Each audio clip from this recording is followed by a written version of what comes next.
নমো বুদ্ধ। আমি সত্যব্রত। এখন ন্যাশনাল লাইব্রেরিতে আমি এসেছি। আপনাদের স্বাগত। ব্যাপারটা কি এমনি এটা বুঝি না।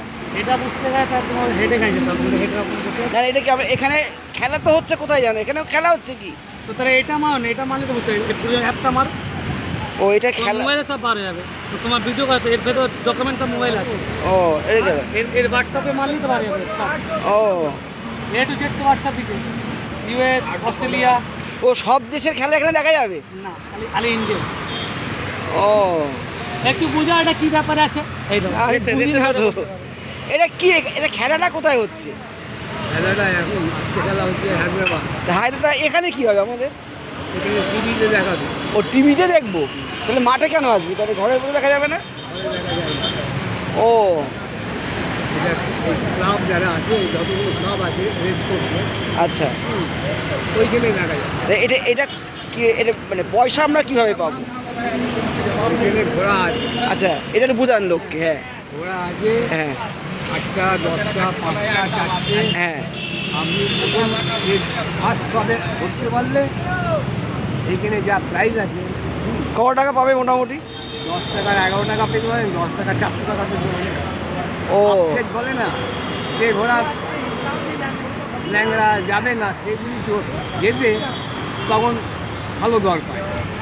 তো মোটামুটি কিরকম পায় এখানে লোকে? খুব বেশি হলে? কেউ পায় না, এখানে সব জমা, আজকে পেলেও কালকে জমা। মানে মানে কেউ জিতে বাড়ি যেতে পারে না, আজকে জিতলো তো কালকে জমা দিতে হবে। নেশার মতন? এই নেশা। ও বলে না ঘোড়ার নেশা।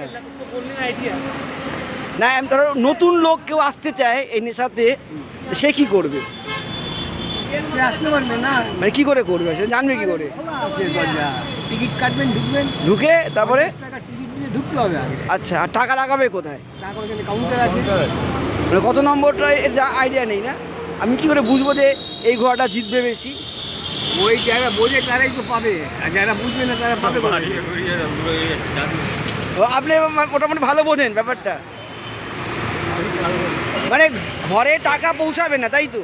কেন বুঝবে না? আপনি বললেন যে বেশিরভাগ হ্যাঁ, যে ক্লাব চালায়, যদি ক্লাবের টাকা আয় না হয় তো ক্লাব চলবে। তাও ঠিক। আপনার একটা সংস্থা করেছেন, এইখানে যদি ইনকাম না ঢোকে। এই এখন যে টিকিট পাওয়া যায় না, লটারির টিকিট, ডেয়ার টিকিট, 1 কোটি টাকা পাওয়া যায়, ওইটা ওরকম টাইপের। এইটা ঘোড়া মেরিটে থাকে, কোন ঘোড়া ভালো, 8টা 10টা চলতে পারে, কোনটা দিতে পারে, এটা যদি আপনি ক্যালকুলেশন করে। মানে এখানে ভাগ্যের ব্যাপার নেই, মানে ঘোড়া তোমাকে দিমাগে রাখতে হবে, পরে আইডিয়া রাখতে হবে, মানে অনেক অভিজ্ঞতা থাকা দরকার। আপনার লটারি হবে, ভাগ্যে লটারি আছে, মানে লটারিটা জায়েজ।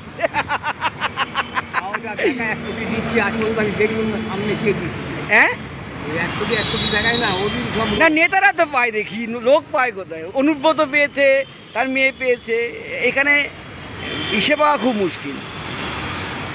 যাক, ভালো লাগলো দেখে, আপনাদের সাথে কথা বলেও খুব ভালো লাগলো। আপনি ভেতরে ঢুকে যান না, বলেন ম্যানিপুলেশন। না আবার হ্যাঁ হ্যাঁ, কি হলো লাস্টে ওরা যখন নেশা হয়ে যায় না, তখন ওর পাশে কেউ থাকে। এখন আপনি ফ্রিতে খাওয়াচ্ছেন আমাকে মদ, এরপর যখন নেশা হয়ে যাবে তখন আপনি বলেন ভাই একদিন খাওয়া, এই ভয় আমি মদ খাই না। কেউ আমাকে ফ্রিতে খাওয়ালে আমি খাই না, বুঝতে পারছেন তো? এটা হচ্ছে আমার বিষয়, যে আমি কখনো ফ্রিতে খাই না। সংযতভাবে থাকতে পারে, সংযত জীবন। এটা কলকাতার ঘোড়া রেসের মাঠ, তার সামনেই আমি আছি, ঘোড়া রেস। এটা হচ্ছে আমাদের সেই টালিনলা শেষ প্রান্ত, ওপর থেকে চলে গেছে চক্র রেল। একটা ছবি জলকে ভাসিয়ে দেওয়া হয়েছে, বিসর্জন। ঠিক আছে, বিসর্জনই তো আসল জিনিস। এই দাঁড়া, ও যে গঙ্গা, এখানে এই ট্রলিনালা এই গঙ্গার সঙ্গে মিলিত হয়েছে, মানে মিলিত হয়নি, এটা গঙ্গা থেকে এটা এসে বেরিয়ে এসছে। এই যে আমাদের হুগলি সেতু, এই বাদিকটা খিদিরপুর, দিতে পারছিস? ধন্যবাদ দেখার জন্য।